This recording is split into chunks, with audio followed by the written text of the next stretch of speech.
Welcome, everybody. I hope everyone's having a good day, good morning, good afternoon, wherever you are on the beautiful blue planet. I'm in Phoenix, Arizona with the infamous Amelia Goodwin behind me.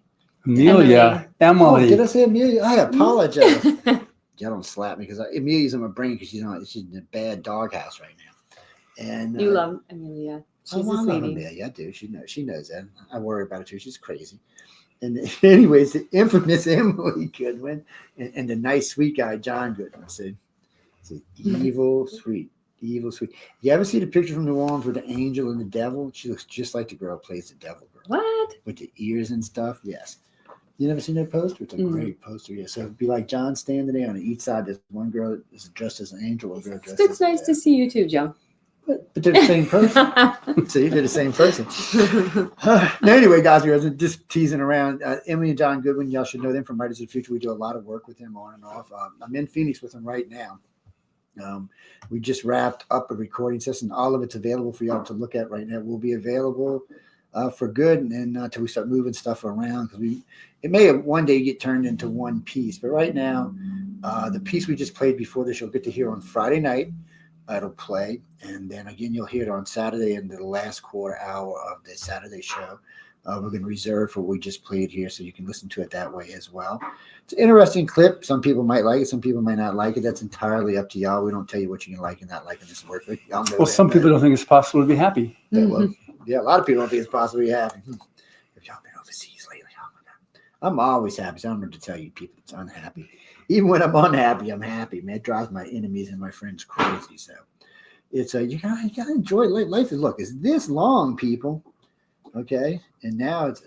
Yeah, I remember that. I just gave away some of them. Yeah. Yeah. We're talking about. Yes, To the stars. Unfortunately, God gave away all 5 of the ones I had. They've been given away. We gave away a couple of different shows. So the only way you're going to get one is if someone did. Well, you can go buy one. You can go buy That's one. definitely way right now. In fact, right now on Amazon.com, the ebook is on a special for $2.99. So you can go get your copy. Right now. Yeah. Right it's now. a very limited time. So Yeah. go over there. Don't It's be like about to lazy. go off.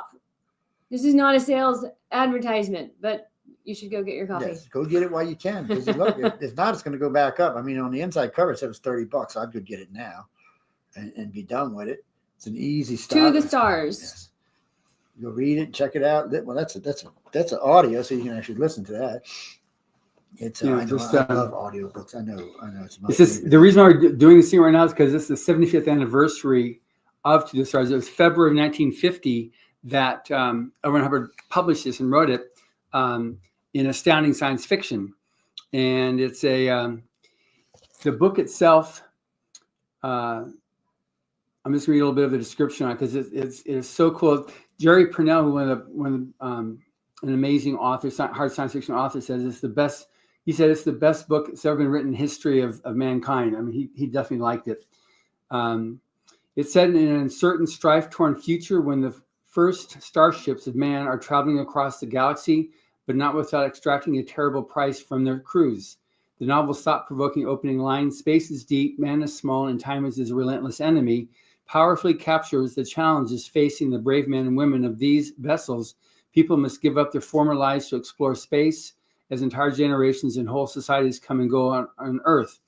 That's that whole thing about the time dilation theory of Lorentz Fitzgerald, based on the equation of Albert Einstein.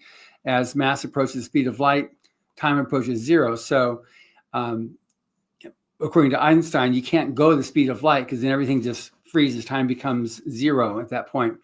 But as you get closer to the speed of light, then time for the people traveling is very short, but on Earth where they have to come back to, it's very long. So they can be gone for a year and they come back, and now their people that they were with when they left are no longer there. They've died and gone on. So it's an amazing treatise of this. It was written in 1950. In 2004, we republished it. It got a starred review from Publishers Weekly. It got an A review from Entertainment Weekly. And the science on it is still as valid now as it was back then, the science of the time dilation. And so it's an amazing book. You've got the book, the ebook, and the audiobook, but the ebook right now is on special for $2.99. Amazon wanted to help us celebrate, so they put it on special. was supposed to be for 24 hours and they extended it a day. So we're very excited about that. You know, I'm a book publisher. I'm that kind of a guy. So I get excited about things like books and great deals. So if you like it, you can go to Amazon.com and download it right now. And we'd love to, you know, once you read it, to give us your, you know, your feedback on, give us a, you know, a review of what you thought about the book when you read it. But it's an amazing story. So that's my That's today's excitement. it is very much That's his story, exciting. and he's sticking to it. Exactly. Now, let's show him this thing we got right here. Oh yeah. Who's up in the mountains today, people? Oh yes. And it's all Nina's fault. Who's hiding out over there where you can't see it? This is an award that Joe presented, and it says presented in recognition of L. Ron Hubbard. Mr. Hubbard's Really? timeless and inspiring 1954 recording, Is It Possible to Be Happy, has uplifted man in his endeavors to achieve the long-sought goal of happiness. His powerful message continues to inspire countless individuals around the world to achieve true happiness and freedom. Presented by Joe Montaldo, United Public Radio, 12 Feb 2025. Wow, fancy. Very fancy. guys. This is a real deal on this You microphone. got to go check it out. Yeah. Snazzy. I'm going to fix that switch so it does things. Yeah. I'm going to sneak in here one night when Nina's not around. He's gonna run cabling on it. Yeah. And she's going to pick it up and go, wow, it's making noise and stuff. It's well, so guys, it's Writers of the Future. So we've finished book 41 now. Okay, right? so I have it and right here. I'm gonna pull It's it up. a deep secret still, actually. No, okay, so we just See what did it the says cover right there? reveal last week. Yeah, this one's an advanced reader copy. This is Joe's copy. He's traveling with it Yes. because he likes it so much. But this is the cover done by one of our illustrators of the future judges, Craig Elliott. And then the cover story is written by Sean Williams. He's an Australian author, excellent author. Mm-hmm. But you can't get this one just yet, but now you have seen the cover. But you can pre-order this on Amazon. It does have artwork inside, but we can't show you all that. Sorry. No, not yet. After the event. Yes. On 10 April, if you would like to see the live event where the winners who have flown out to Hollywood for the workshop, you can go to writersofthefuture.com and there you can sign up for the newsletter and then you will be sent a link to be able to watch the live event. Yes, because it's double streamed. So Mm-hmm.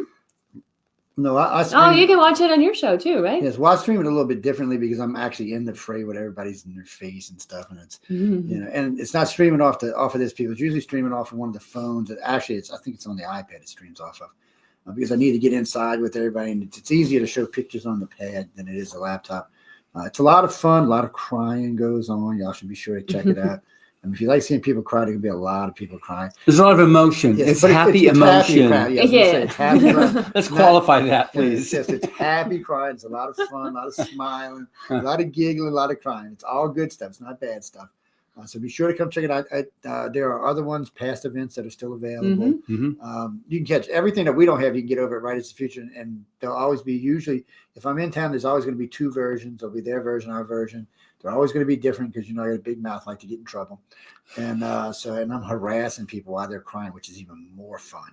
It's it's so fun to watch the author meet the illustrator who did their work. It's just it's more fun to watch them go find it. To be honest with you, it's So what he's referring to is each year there in each book there are 12 writer winners and 12 illustrator winners, and the illustrators who win the contest get hired to illustrate one of the winning stories in the book. And so the writer hasn't seen the art. So when they all come out to Hollywood for the workshop, we put up in a room easels all around the room, and all the illustrations from the book are standing there, and all the illustrators are on the side. And then the writers come in and they have to go find the piece that goes with their story. a lot of fun. And then the illustrators come out and they meet for the first time, and it's super emotional. And it's a very nice part of the week while they're out here in Hollywood. 5 years, I ain't heard anybody say anything negative about their artwork. So Yeah. it's just a lot of fun. And these people, when they see this for the first time, they're like, "Oh my God!" And how many of them talk about how they nailed it first time? So, but y'all get to see that. That's not for a couple weeks, but you get to see that. Mm-hmm. There's other things that we'll broadcast from. There's not a lot because there's a lot of stuff. You'll see interviews and stuff like that, but there's a lot of stuff. Unfortunately, they won't let me broadcast. That's why we call it infamous. And Well, you there have are to things that are win. You have secret. to win the contest in order to come out to Hollywood, do the workshop, experience everything. So that's important. Yeah, it is important. So, and you can't win unless you submit. So you can go and submit at writersofthefuture.com. You can enter the illustrator contest, the writer contest. It's free to enter, and you maintain the rights to your work. Well, you got to send me $500, but still. No. She won't even make money. See how she is? Wait a minute. We fly you out there and let you interview everybody. It is completely free, guys, but you have to win, and it's a lot of fun to watch.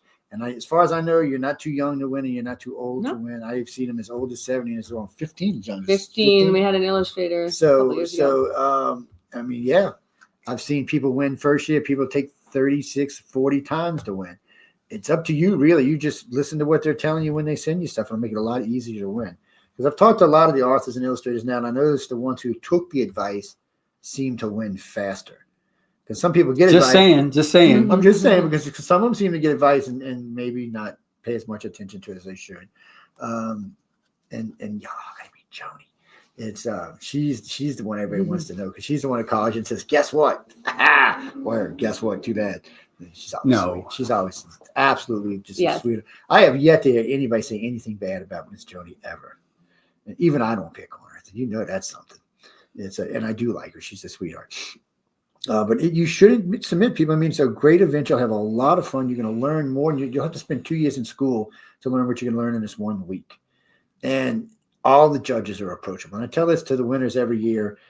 For some reason, you're scared to talk to somebody, grab me by the arm, I'll talk to you and introduce you. But they're there for y'all. That's what we tell everybody. We tell the winners that, maybe the future winners that, they're there. And I mean, it's big names. It's not like these are beginner rookies that just maybe get their second book published or their first piece of art. No. These are people who make a lot of money.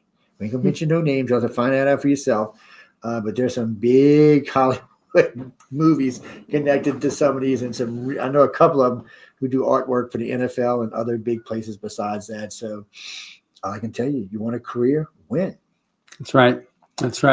In the current quarter, we're in year 42. So we're the second quarter is about to finish on March 31st. And all the rest is 31. Yeah, so March is 31. So you can get your entry in, and then it automatically rolls over to the third quarter starting April 1st. But because the contest just goes, it was endowed by L. Ron Hubbard in 1983, and it continues to run now. And he made sure that that continues. So that's why it's free to enter. And you've got the top named judges in science fiction and fantasy, both writing and illustration, who dedicate themselves to us helping the upcoming writers and artists of the science fiction and fantasy. But they do it because they want to have a future for the genre, in science fiction, fantasy, alternate history, even the new subgenres that are happening, and they're always going. Right now, there's a lot of attention on getting, a little bit more the good ending, some of the simpler stuff that's not quite so dystopian. There's stuff like that's happening a little bit more so right now. But you're going to find across the boards with the Writers of the Future, and it's not just the thing that makes the Writers of the Future anthology different. Quite often, you have themes to an anthology. Like we're going to talk about Purple Dragon. So every story has to have someone that has to have Purple Dragon in that theme, whatever it happens to be. The thing with Rise of the Future, there is no theme. It just has to be the best new writing. That's all it is. It's very simplicity of what we're trying to do here. Is these are the best new writers and best new illustrators that we want to introduce you to, and these will become your next favorite authors and artists. And that's what this is all about. We've been doing it for 41 years. Joe's experience for the last 5 years or so. And it's just, again, our game is always making it bigger and better every year. And we do that. But we have entries now from over 175 countries, winners from 50 countries. So it doesn't matter what your nationality, your ethnic, your age, religion. All the judges ever see is a number with your art or your story.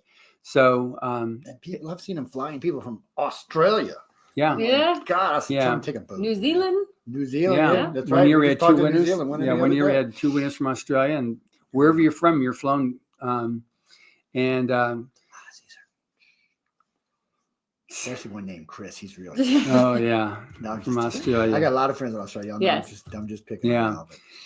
But anyway, so that's something that if you are an aspiring writer and artist, do submit. Also, if you know somebody who is, because unfortunately, the nature of creativity is it's a very personal thing, and nobody wants to be told, oh, this isn't good enough. This is bad. Mhm. And so they won't submit because they're afraid of rejection.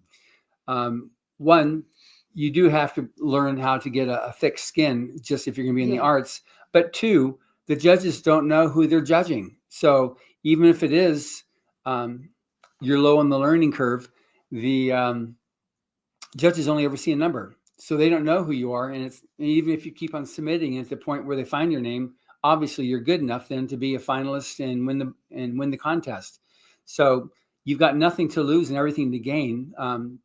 Just one little detail, you can't get it if you don't submit. Right. Plus, they do a big gala event. Oh, You yes. really have a good time. So I think we have to talk more about the gala at another time because, Yes. Unfortunately- it's top secret. well, not that. It's just that we'll have to get to the airport. Yeah, that's true too. We all fly out. I'm leaving at 5. Anyway, we got a lot of stuff we got to do. But anyway, guys, if you don't submit, you can't win. That's what it comes down to. Yeah. You can't meet Infamous here if you don't win. So, and she will keep you on the line, by the way. Yeah. And all that stuff we just talked about is at writersofthefuture.com. Yes. And what I said to you before about this one here, this is on Amazon, or you can go to galaxypress.com and you can find this as well. But the ebook right now is on Amazon.com for $2.99. It's a serious deal. And It's only today, though. It's only make sure you today, get and a copy it's today. something that Amazon's doing to help us celebrate 75 years Get because it in was and buy a February book. 1950. Plus, those sales help also the Writers of the Future thing, guys. So get out there, buy some, spend some money. I know we're past the holidays now. Come on, it's almost March. It's time to spend some money now. Y'all been being tightwad since Christmas. Open up the wallet. If you're not coming to New Orleans for Mardi Gras, open up the wallet, spend some money. I mean, come on, $3. Give me a break, people. My coffee costs more than that in the morning. It's true. So 4 for the coffee, get a good book. How's that? There we Or go. buy somebody a birthday Mhm. present or an Easter present. Or Joe, let's talk about that. Okay. Goodbye, everybody. Joe, where's that? Where's your wallet? I ain't buying nothing. I ain't buying nothing. But so anyway, he's crazy too. I still love him. He is. I'm getting Yes, Sarah sir. on the phone right now. Yeah. No, we're not gonna talk about her, man. She's evil. All right, Joe. Good to chat, She's and an evil muffin or something. we'll regroup on Saturday. Yes. Anyway, we're gonna All get right. out of here, guys. Everything you've seen today will be some of it will replay on Friday. All of this will probably replay on Saturday. Probably take up the last hour and just give it to this, and that way Carmen don't have to work as hard. This Good. week. All right. And by the way, while I'm talking about that, before we go, Arthur's Quiller is now doing the winners from this year. So we did 4 last week. They're already posted. You can go check them out. We're doing 4 a week. This week will be 2 because we're replaying this, but then we'll go back to 4. So y'all catch all the winners before the event goes on. Then you'll catch them during the event, and then usually we do double things. John and I usually catch up. John does some, I do some, and then we do Arthur's Quill does some. So you'll get to see all these people at least 3 times, maybe 4, and really get a feel for what it takes. And one last piece of advice: don't ask mom and daddy if your work is good. Go get some real people, okay? Because mom's, oh, look how pretty. No. Bad advice. Go out and get in a writers group or illustrators group. Get people who are going to give you legitimate, because why do something half-butt when you don't have to? Anyway, we got to go. I'm being threatened now. On that note, we got to go, guys. I want to thank everyone for tuning in today. Until this weekend, have some fun, enjoy your life, and stay out of the